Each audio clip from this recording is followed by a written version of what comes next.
আসসালামু আলাইকুম রহমতুল্লাহি বারাকাতু। হ্যালো বন্ধুরা, কেমন আছেন? আশা করি ভালো আছেন। আজকে আমরা যে বিষয়টি নিয়ে আলোচনা করব, এর আগের ভিডিওতে আমরা আলোচনা করতাম নামাজে কেন মন বসে না। আমাদের নামাজে মন বসে না কারণ হলো এর বিশেষ কয়েকটি কারণ আছে।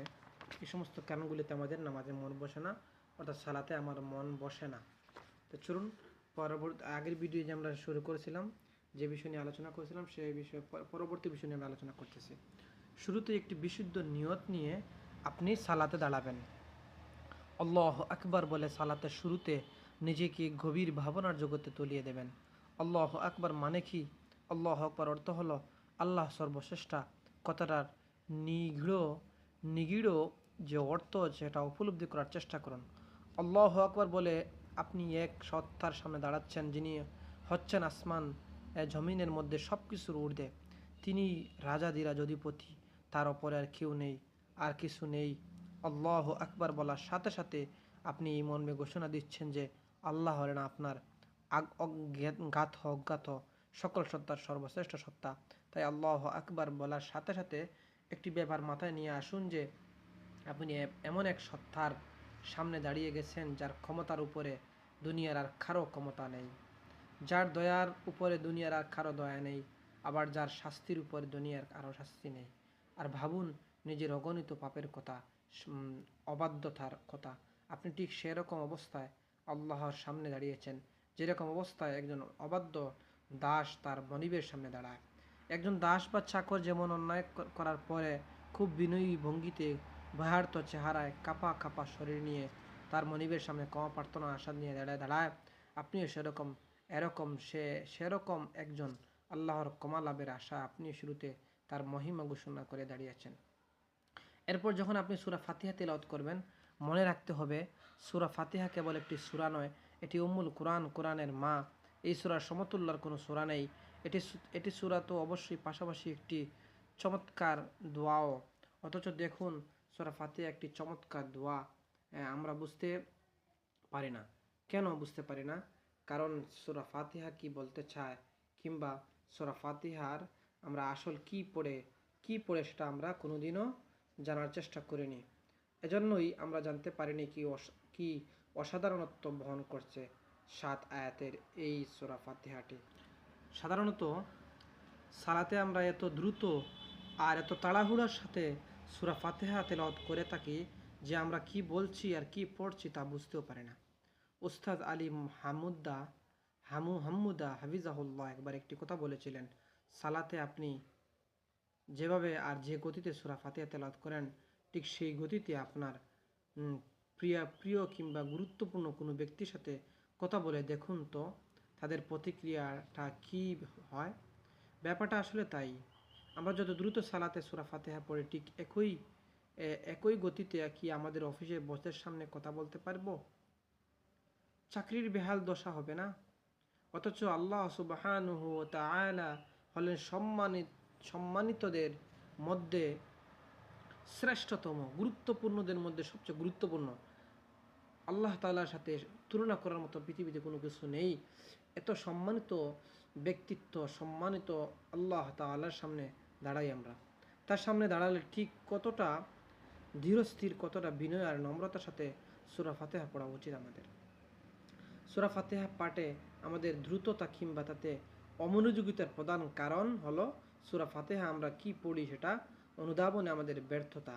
আমরা সূরা ফাতিহা পড়ি আউযু বিল্লাহি মিনাশ শাইতানির রাজীম, বিসমিল্লাহির রহমানির রহিম, আলহামদুলিল্লাহি রাব্বিল আলামিন। অর্থ সমস্ত প্রশংসা আল্লাহর জন্য, যিনি জগৎসমূহের প্রতিপালক, আর রহমানির রহিম, পরম করুণাময় অসীম দয়ালু, মালিকি ইয়াউমিদ্দিন, বিচার দিনের মালিক, ইয়াকা না'বুদু ওয়া ইয়াকা নাস্তাঈন, আমরা কেবল তোমারই ইবাদত করি এবং কেবল তোমারই কাছে সাহায্য প্রার্থনা করি। ইহদিনাস সিরাতাল মুস্তাকিম, আমাদের সরল পথে পরিচালিত করুন।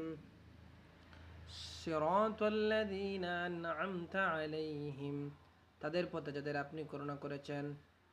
গায়রিল মাগদুবি আলাইহিম ওয়ালাদ-দাল্লিন, আমিন, তাদের পথে নয় যারা অভিশপ্ত হয়েছে। এই হলো সূরা ফাতিহা। সালাতে সূরা ফাতিহা তেলাওয়াতের ব্যাপারে খুবই সুন্দর একটি হাদিস আছে। ওই হাদিস থেকে জানতে পারি সূরা ফাতিহা তেলাওয়াতের সময় আল্লাহ সুবহানাহু ওয়া তাআলা আমাদের কতগুলো জবাব দেন, কথাগুলোর জবাব দেন।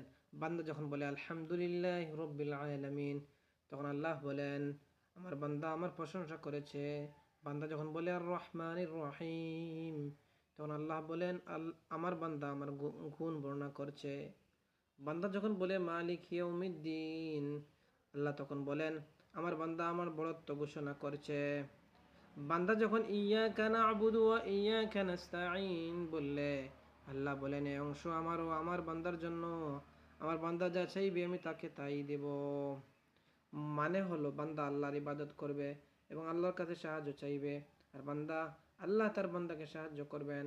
বান্দার ইহদিনাস সিরাতাল মুস্তাকিম সিরাতাল লাযীনা আন'আমতা আলাইহিম গায়রিল মাগদুবি আলাইহিম ওয়ালাদ-দাল্লিন বলার জবাবে আল্লাহ বলেন আমার বান্দা আমার কাছে যা চেয়েছে তাই পাবে। সহিহ মুসলিম এবং সুনানে নাসাই থেকে এই হাদিসটা নেওয়া। তাহলে দেখলেন সূরা ফাতিহা পড়ার কারণে আল্লাহ তাআলা আমরা যা পড়ি আল্লাহ তাআলা যার জবাব দেন আমাদেরকে, কি চমৎকার তাই না? আমরা আল্লাহকে ডাকছি আর আল্লাহ আমাদের ডাকে সাড়া দিচ্ছেন। কেবল ওই মুহূর্তটার কথা চিন্তা করুন তো। এটা কিন্তু কথার খাতিরে বলা কোনো কথা নয়, কিংবা আমার বানানো কোনো আবেগী বর্ণনা নয়। এটা নবীজি সাল্লাল্লাহু আলাইহি সাল্লামের হাদিস। নবীজির বলা কথা কি কখনো মিথ্যা হতে পারে? আমরা যখন বুঝে বুঝে অনুধাবন করে হৃদয়ে সমস্ত আবেগ ঢেলে সূরা ফাতিহা তেলাওয়াত করব, আল্লাহ তখনই ঠিকই আমাদের সেটাকে সাড়া দেবেন। তাই আজ থেকে আর বাঁধাভাবে সূরা ফাতিহা পড়া নয়, আজ থেকে আমরা এক অভিন্নভাবে ভিন্ন প্রেরণা ভিন্ন ভাবনা নিয়ে সূরা ফাতিহা পড়ব। এমনভাবে পড়ব যেন আল্লাহ আমাদের কথাগুলো শুনছেন আর জবাব দিচ্ছেন, আমরা তার দেওয়া জবাবগুলো শুনতে পাবো না, কিন্তু তাতে কি আমরা বিশ্বাস করব যে তিনি আমাদের তেলাওয়াত শুনছেন এবং জবাব দিচ্ছেন। সূরা ফাতিহা পড়া শেষ হলে কোরআনের যে অংশ আমার জন্য সহজ সেই অংশ থেকে তেলাওয়াত করব। সেটা হতে পারে সূরা ইখলাস, সূরা নাস, সূরা ফালাক, সূরা লাহাব, সূরা কাফিরুন, সূরা আসর, কিংবা যে কোনো ছোটো বা বড় সূরা। সম্ভব হলে এই সূরাগুলোর অর্থ শিখে নেব, তাহলে পড়ার সময় বুঝতে পারবো আমরা আসলে আরবিতে কি বলছি। যদি বুঝতে পারি তাহলে সালাতে মনোযোগ ধরে রাখা খুব সহজ হয়ে যায়, মনোযোগ বিচ্ছিন্ন হয় না। তেলাওয়াত শেষ করার পরে আমরা আল্লাহু আকবার বলে রুকুতে চলে যাব। রুকুতে চলে যাওয়ার পর আল্লাহু আকবার বলার সময় মনের ভাবনায় কোন দৃশ্যটা আঁকতে হবে তা তো আগেই বলেছি। এবার রুকু এবং সিজদা নিয়ে চমৎকার একটি হাদিস উদ্ধৃত করি। নবীজি সাল্লাল্লাহু আলাইহি সাল্লাম বলেছেন, বান্দা যখন সালাতে দাঁড়ায় তখন তার গুনাহগুলো তার শরীর থেকে তার কাঁধ এবং মাথায় চলে আসে। এরপর সে যখন মাথা নিচু করে রুকুতে যায় তখন সেই গুনাহগুলো তার কাঁধ এবং মাথা থেকে জোরে নিচে পড়ে যায়। কি চমৎকার একটি সুযোগ, কতই না সুন্দর একটি দৃশ্য।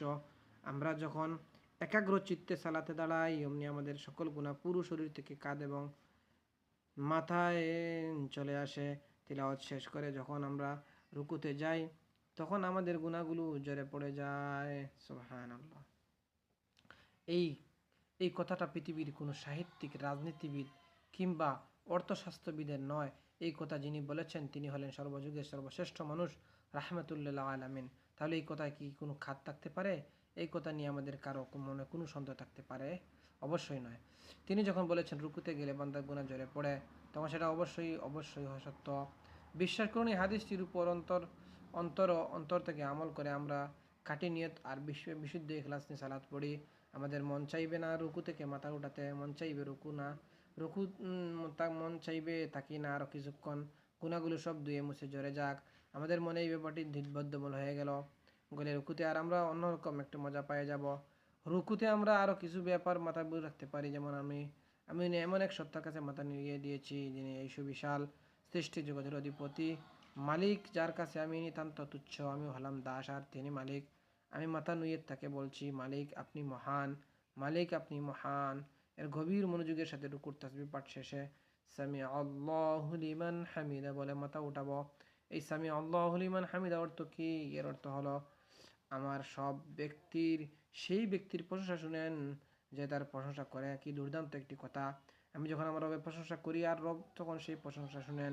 একটু ভাবুন তো, আমরা যখন ফুটবলার মেসির প্রশংসা করি, মেসি কি আমাদের সেই প্রশংসা শুনে? আমরা যখন কোনো অভিনেত্রী, কোনো গায়ক, কোনো শিল্পী বা পৃথিবী বিখ্যাত কোনো সেলিব্রিটির প্রশংসা গদগদ হয়, তাদের কেউ কি আমাদের প্রশংসা বাক্য শুনে, আমাদের স্তুতি স্তুতি বাক্য প্রশংসা আর গুণ কীর্তনের ফুলঝুরির বাক্যগুলো তাদের কানে পর্যন্ত পৌঁছায়? অথচ এই আসমান জমিনে, এই যে মহাজগৎ বিশ্বজাহানে যিনি মালিক, যার কাছে দুনিয়ার সেলিব্রিটিদের বালুকণা পরিমাণ মূল্য নেই, সেই সব মহান সত্তা আমার প্রশংসা শুনেন। যখন আমি তার প্রশংসা করি, তিনি আমাদের শ্রুতি শুনেন। তখন আমরা তার শ্রুতি গাই। আমি যখন টুট নেড়ে বলি আলহামদুলিল্লাহ, সমস্ত প্রশংসা মহান আল্লাহর, তখন আমার সেই শব্দ, সেই শ্রুতি বাক্য সাত আসমান পর্দাভেদ করে সোজা আরশে আজিমে পৌঁছে যায়। তাতে কোনো বিমান দরকার হয় না কোনো সুপার পাওয়ারের রকেটের, দরকার হয় না কোনো মাধ্যম, কোনো ওসিলা। দরকার হয় কেবল আমার একাগ্রতা, বিনয় আর ইখলাস। ব্যাস, আর কিচ্ছু না। যে রাজাদিরাজ আল্লাহ আমার প্রশংসা শুনছেন, এই ব্যাপারটা তো অন্যরকম। রুকু শেষ করে আমরা সিজদায় যাই। সিজদা হলো আল্লাহর বান্দার মধ্যকার সম্পর্কের সবচেয়ে ঘনিষ্ঠতম মুহূর্ত। বান্দা সিজদায় আল্লাহর সবচেয়ে নিকটবর্তী হয়ে যায়। আমরা যখন সিজদায় যাব, তখন আমরা আরও কিছু ব্যাপার মানসপটে এঁকে নেব। আগের মতো এবারও আমরা স্মরণ করব নিজেদের পাপের কথা, অবাধ্যতার কথা। মনিবের কাছ থেকে ক্ষমা চেয়ে নিতে একজন দাস কি করে হাউমাউ করে কেঁদে ফুটে মনিবের পা জড়িয়ে ধরে বলে, মাফ করে দেন হুজুর, আমি অন্যায় করেছি, আমি জানি আমি ঠিক করিনি, কিন্তু আমি আপনার কাছে বিনীতভাবে ক্ষমা চাচ্ছি, আপনি আমার ক্ষমা করে দিন। আপনি আপনি মাফ না করলে যে কে আমাকে মাফ করবে? বলুন, আপনি ছাড়া আর কে আছে? হ্যাঁ, সত্যি আল্লাহ ব্যতীত আসলে আর কেউ নেই। আল্লাহর চাইতে উত্তম অভিভাবক আমাদের জন্য আর কেউ হতে পারে না। সিজদায় আমরা সেই সত্তার কাছে লুটিয়ে পড়ব, যিনি আমাদের লালন পালন করেছেন, আমাদের মায়ের পেটে যিনি আমাকে দুনিয়ার আলো বাতাস দিয়ে বাঁচিয়ে রেখেছেন। আমি পাপী গুনাহগার, নিজের আত্মার সাথে নিত্য জুলুম করে চলা এক জালিম, আমাকে ক্ষমা করতে পারে শুধু আল্লাহ। সেই আল্লাহর কাছে সিজদায় আমি লুটিয়ে পড়েছি। আমার এখন কাজ কি? আমার কাজ হচ্ছে সে যেভাবেই হোক ক্ষমা আদায় করে নেওয়া। বাচ্চা যেভাবে মায়ের কাছ থেকে বুকের দুধ আদায় করে নেয়, ক্ষুধা পেলে যেমন হাউমাউ করে কান্না জুড়ে দেয়, ঠিক সেভাবে গুনাহের ভারে নুইয়ে পড়া এই আত্মাকে জাহান্নামের লেলিহান আগুনের শিকা হতে বাঁচাতে আমাকেও কাঁদতে হবে। হু হু করে কান্না, চোখের জল ফেলতে হবে, বলতে হবে, আল্লাহ, পাপ করতে করতে নিজেকে পাপের অথল সাগরে ডুবিয়ে ফেলেছি। নিঃশ্বাস জুড়ে কেবল পাপ আর পাপ, শিরা উপশিরা প্রবাহিত হচ্ছে পাপের অবাধ প্রবাহ। আমার পাপের স্তূপের কাছে হিমালয় পর্বত নৈশ্য, কিন্তু আপনি তো রহমানুর রাহিম, দয়ালু। আপনি ক্ষমা না করলে কে এমন আছে যে আমাকে ক্ষমা করবে, রাস্তা দেখাবে? কেউ নেই, আমাকে ক্ষমা করে দিন, আমাকে সরল সহজ পথে পরিচালিত করুন। সিজদায় আন্তরিক হতে হবে, মন প্রাণ এক করে আল্লাহর কাছে চাইতে হবে। যা কিছু চাওয়ার, যা কিছু পাওয়ার, সব স্তরে আল্লাহর কাছে খুলে বলতে হবে। আল্লাহর বড়ত্বের কাছে নিজের তুচ্ছতা অন্তরে এনে আল্লাহকে মন থেকে ডাকতে হবে। যদি সালাতের সাথে আমাদের মন জ্বলে যায়, যদি আমাদের সালাতগুলো প্রাণ ফিরে পায় নতুন করে, তবে নিশ্চিতভাবে বলতে পারি সালাতের জন্য আমাদের মন সর্বদা ব্যাকুল হয়ে থাকবে। প্রিয়জনদের দর্শন লাভের জন্য যেমন করে ব্যাকুল অস্থির হয়ে মন ঠিক সেভাবে সালাতের জন্য, আল্লাহর কাছে নিজেকে সঁপে দেওয়ার জন্য আমরাও ব্যাকুল হয়ে পড়ব। যে সকল মুমিন সফল কাম হয়ে গেছে, যারা তাদের সালাতে বিনয়ী, আল্লাহ তাআলা আমাদেরকে আমল করার তৌফিক দান করুন। এই হলো আজকের ভিডিও। নামাজে কেন মন বসে না, এই সমস্ত বিষয় নিয়ে আজকে আলোচনা করা হলো। পূর্বে ভিডিও আপনারা দেখে নিতে পারেন, এই বিষয় নিয়ে আলোচনা করা হয়েছে। আশা করি ভিডিও বুঝতে পারছেন। ভিডিও আপনার একটু উপকার হলে শেয়ার করে অন্যকেও দেখার সুযোগ করে দিবেন। আপনার বন্ধু বান্ধব আত্মীয়স্বজন সবাইকে সব দেখার সুযোগ করে দিবেন, জানার সুযোগ করে দিবেন। হয়তো বা আপনার একটি শেয়ারের মাধ্যমে, আপনার একটি ভিডিও দেওয়ার কারণে, আপনার লাইক কমেন্টের কারণে একজন মানুষের নামাজ সঠিক হয়ে গেল, তো আপনি এই সওয়াবের ভাগিদার, সওয়াবের অংশীদার হয়ে গেলেন। একজন মানুষ পরিপূর্ণ নামাজি হয়ে গেল, একজন দিল মন স্থির করা নামাজি হয়ে গেল, আপনার ফায়দা হয়ে যাবে ইনশাআল্লাহ। তা আশা করি আপনারা কষ্ট করে ভিডিও দেখছেন, ভিডিও লাইক কমেন্ট শেয়ার করবেন। আর আমাদের চ্যানেলে এরকম ইসলামিক ভিডিও পেতে চ্যানেলটা সাবস্ক্রাইব করে পাশে থাকবেন। দেখা হবে অন্য কোনো ভিডিওতে। সে পর্যন্ত ভালো থাকুন, সুস্থ থাকুন। আসসালামু আলাইকুম ওয়া রাহমাতুল্লাহি ওয়া বারাকাতুহু।